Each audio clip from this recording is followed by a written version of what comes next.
வணக்கம். வணக்கம் ஆசிரியை. எல்லாரும் எப்படி இருக்கீங்க? நல்லா இருக்கோம். எல்லாரும் சாப்பிடல போய் சோகமா அப்படி ஆமா ஆசிரியை. சரி, வகுப்பு முடிஞ்ச ஆசிரியர் உங்களுக்கு சாப்பாடு வாங்கி கொடுக்குறேன் அப்படின்னு சொல்ல மாட்டேன். நீங்களும் சொந்தமா வைக்கணும். ஓகே, இன்னைக்குள்ள பாடத்திட்டத்துக்கு போலாமா? இன்னைக்கு என்ன படிக்க போறோம் அப்படின்றது ஏதாவது ஒரு அறிகுறி? வாசிப்பு படிக்க போறோம். எத்தனை பேருக்கு வாசிக்கிறதுல ரொம்ப பிடிக்கும்? எத்தனை பேர் வாசிப்பு சரளமா வாசிக்கணும்? ஏதோ ஒண்ணு இப்ப அதை பாத்துடலாமா? இந்த அளவுக்கு சரளமா வாசிக்கிறீங்க. சரி, ஆசிரியர் வந்து உங்களுக்கு ஒரு படுவல் ஒண்ணு கொடுப்பேன், சரியா? அந்த படுவல்ல என்ன இருக்கோ அதை அப்படியே ஒருத்தரா நீங்க வந்து வாசிக்கணும், சரியா? வாசிக்கலாமா? சரி.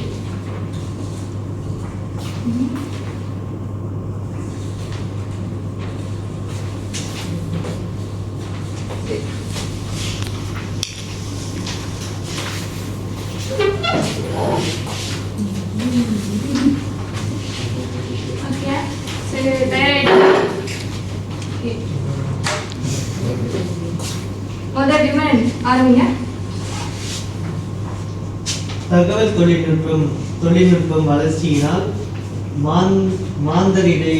மாந்தரிடையே தகவல் பரவலாக்கம் மிகுந்துள்ளது. உலகத்தில் தகவலை உடனே சேர்ப்பிக்க மனிதர் காட்டும் ஆர்வம் சொல்லி மாறாது. பல வேளைகளில் இவர்கள் காட்டும் ஆர்வம் கோளாறாகவே அமைகிறது.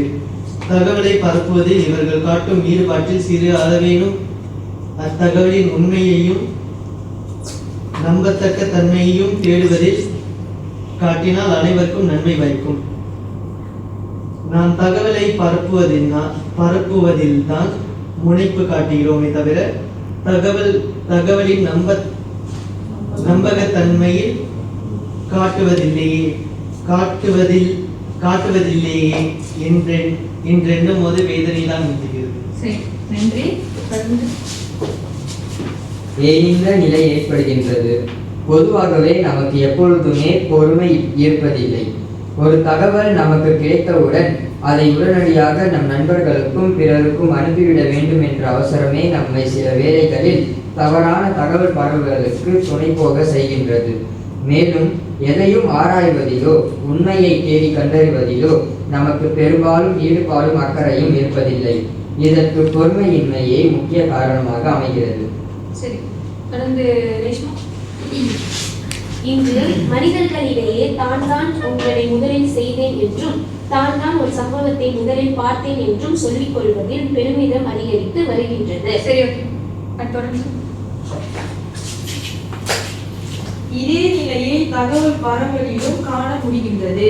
எதையுமே நான் தான் முதலில் அனுபவிப்பேன் என்று பெருமைப்படுத்திக் கொள்ள வேண்டும் என்ற எண்ணமே தகவலை உடனே பரப்புகின்ற செயலை தூண்டுகின்றது. எண்ணி துணிக கருமம் என்கிறது வள்ளுவம். ஆனால் நாம் துணிந்து விட்ட பிறகுதான் எண்ணுகிறோம். சிந்தித்து செயல்படுவதை விட செயல்பட்டு விட்டு சிந்திப்பவராக தொடர்ந்து நாம் இருப்பதால் தகவல் பரவலிலும் அத்தகைய போக்கையே கையாளுகிறோம். வந்த தகவலின் உண்மையை அலசி ஆராயாமல் அனுப்பிவிட்டு பின்னர் அதன் விளைவால் நொந்து போகிறோம், மனம் வெந்து வாடுகிறோம். சரி, தொடர்ந்து. தகவல் பரவலில் மற்றொரு சாராடு உள்ளது. எனக்கு வந்த தகவலை பிறருக்கு அனுப்புவது என் கடமை அல்லவா என்ற எண்ணம் கொண்ட கடமை வீரர்கள் இவர்கள். யான் பெற்ற இன்பம் பெருக இவ்வையகம் என்ற எண்ணம் கொண்டவர்கள் இவர்கள். வந்த தகவல் என்ன, அதனால் என்ன விளைவு வரும் என்பன பற்றியெல்லாம் இவர்களுக்கு கவலை இல்லை. எனக்கு ஒருவர் அனுப்பினார், நான் மற்றவர்களுக்கு அனுப்புகிறேன் என்ற சிந்தனை கொண்டவர்கள் இத்தகையோர். சரி, அடுத்து. துரித காலத்தில் வாழ்ந்து கொண்டிருக்கிறோம் என்பதை மறுப்பதற்கில்லை. அதற்காக நமக்கு அனுப்பப்படுகின்ற தகவலின் நம்பகத்தன்மையையும் உண்மையையும் அறிந்து நாம் அனுப்புகின்ற தகவல் பிறருக்கு நன்மை பயப்பதாக இருப்பதை உணர்ந்து பரவலாக்கம் செய்து அனைவருக்கும் நன்மை பயக்கும். தகவல் பரப்பலில் மெய்ப்பொருள் காண்பதறிவு என்ற தெய்வ புலவர் திருவள்ளுவரின் கூற்றுக்கு செவி சாய்த்தால் அனைவருக்கும் நன்மை விளையும். அவதூறுகளை பரப்பி அவமானத்தில் சிக்காமல் இருக்கலாம். சரி. வாசிச்ச அனைவருக்கும் நன்றி. தொடர்ந்து நம்ம வந்து அடுத்த நடவடிக்கைக்கு போகலாமா? அடுத்த நடவடிக்கை என்னவா இருக்கும் அப்படின்னா, இப்ப நான் கொடுத்த இந்த படம் இருக்கு இல்லையா, இப்ப நான் உங்களுக்கு வந்து குழு முறையா வந்து பிரிக்க போறேன். அந்த குழு முறையில தான் நீங்க ஈடுபட போறீங்க. நீங்க உங்களுடைய கருத்தை நீங்க தேடுவீங்க. நான் உங்களுக்கு சொல்லுவேன், நீங்க எந்த பத்தியிலிருந்து நீங்க எடுக்கணும் கருத்தை அப்படின்றத நான் சொல்லுவேன். நீங்க எடுத்துட்டு அதுக்கு உண்டான அடுத்த நடவடிக்கை நீங்க அந்த கருத்தை வைத்து தான் நீங்க வந்து செய்ய போறீங்க. சரியா? ஓகே. இப்போ எனக்கு வந்து 2 குழு வேணும். ஒரு குழுல 4 பேர், ஒரு குழுல 5 பேர். சரியா? ஓகே. இப்போ நீங்க என்ன செய்ய போறீங்க அப்படின்னா, நான் ஆசிரியர் வந்து உங்களுக்கு ஒரு 2 நிமிடம் கொடுக்குறேன். நீங்க இந்த குழு என்ன பண்றீங்க, தகவல் தொழில்நுட்பம் இருக்குல்ல, முதல் பத்தி இருக்குல்ல, அதுல இருந்து இன்று மனிதர்களிடையே இருக்கிற 3வது பத்தி வரைக்கும் நீங்க தகவல் தேடணும். என்ன முக்கியமான தகவல் உங்களுக்கு அந்த கருத்துல அந்த பத்தி கண்ணில் இருக்கும் அதை நீங்க செய்யணும். நீங்க வந்துட்டு எண்ணி துணிக கர்மத்துல இருந்து ஆரம்பிச்சு சிக்காமல் இருக்கலாம் இந்த 3வது பத்தி வரைக்கும் நீங்க கருத்து தேடணும். ஆசிரியர் உங்களுக்கு 2 நிமிடம் கொடுப்பேன். கருத்து தேடிட்டீங்கன்னா இப்ப சொல்லுங்க, அப்புறம் நான் டிப்ஸ் சொல்லுவேன். சரி?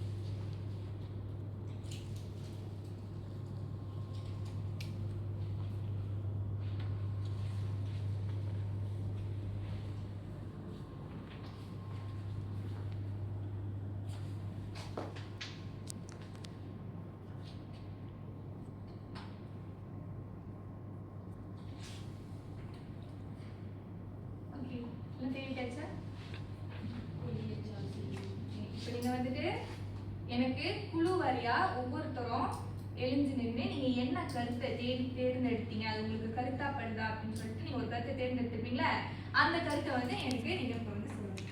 சரியா? அதுதான் வந்து நம்மளுடைய இடுபணி 2. இடுபணி 1 வந்து நம்ம மேற்கண்ட பண்பலை அனைத்து மாணவர்களும் வகுப்பில் வாசிப்பார்கள். அதுதான் இடுபணி 1. இப்ப வாசிப்பீங்க ரைடா?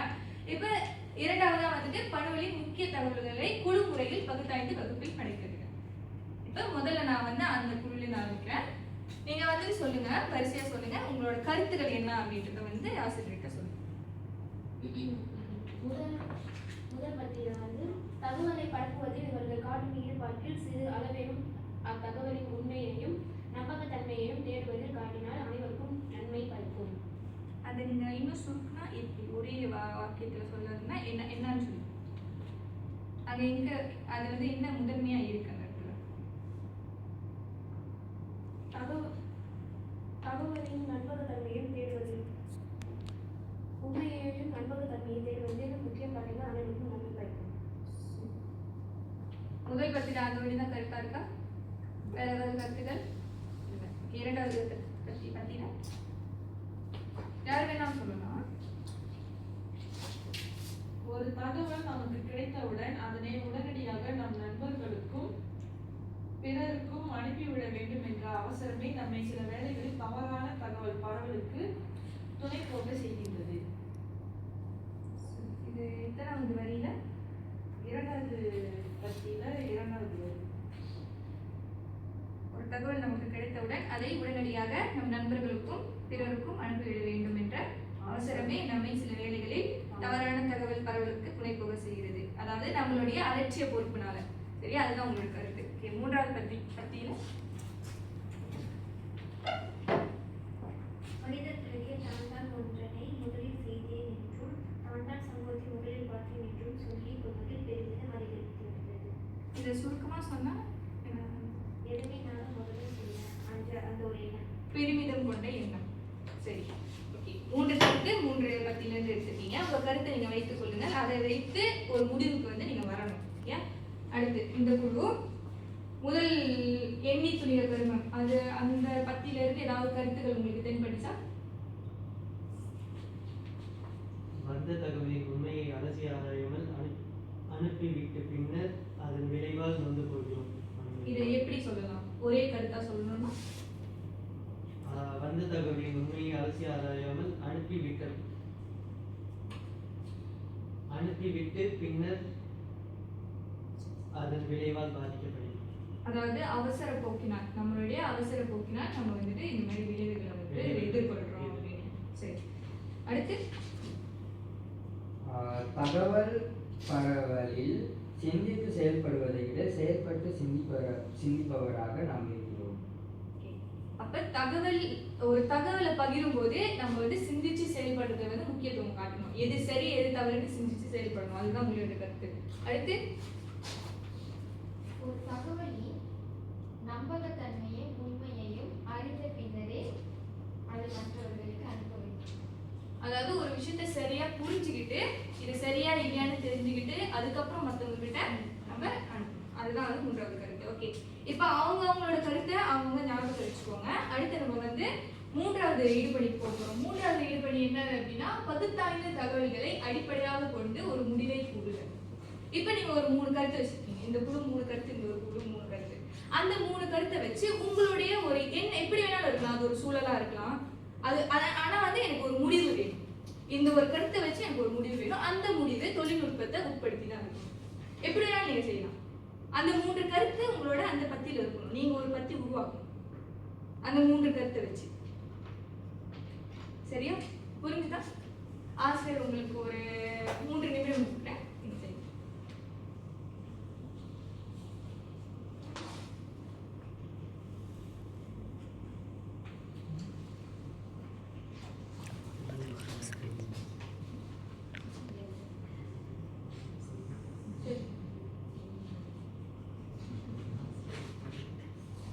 உண்மையை அரசியலாக அனுப்பிவிட்டு பின்னர் அதன் விளைவால் ஆராய வேண்டும்.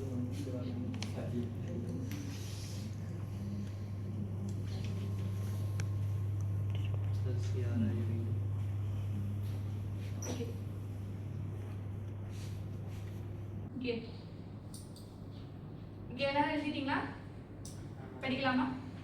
யாராவது எழுந்து நின்று இந்த குரலிருந்து ஒரு ஆள், அந்த குரலிருந்து ஒரு ஆள் எழுந்து நின்று எனக்கு வாசிங்க. உங்களோட கருத்து என்னன்னு முதல்ல சொல்லிடுங்க. அதுக்கப்புறம் உங்களோட பத்தியை வந்து நீங்க வாசிங்க. யார் முதல் ஆரம்பிக்க போறா? கருத்து வந்து தகவல் பரிமாற்றம். இதில் வந்து தகவல் பரிமாற்றம் செய்யும் போது நாம் வந்த தகவலின் உண்மையை அலசி ஆராய்ந்த பின்னரே அணுக வேண்டும். தகவல் பரிமாறுவதற்கு முன்னர் நாம் அத்தகவலின் உண்மையை சிந்தித்த பின்னர் அனுப்ப வேண்டும். பின்னர் தகவலின் நம்பகத்தன்மையையும் உண்மையையும் அறிந்து அது மற்றவர்களுக்கு நன்மை பயக்குமா என்பதை அறிந்து தகவலை அனுப்ப வேண்டும். சரி, அவங்களுக்கு ஒரு பலத்தை கேட்டுட்டு இருக்காங்க. அவங்களுடைய அவங்க ஒரு பத்தி முறையில வந்து அவங்க சொல்லிட்டாங்க. சரியா? அடுத்து இந்த யாரு யாரு எழுஞ்சி சொல்லலையோ பேசலையோ அவங்க 2 பேர்ல யாரு?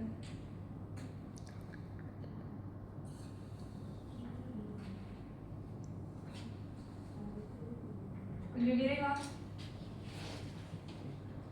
யாருக்கு தெரியுமோ அவங்க படிக்கலாம்.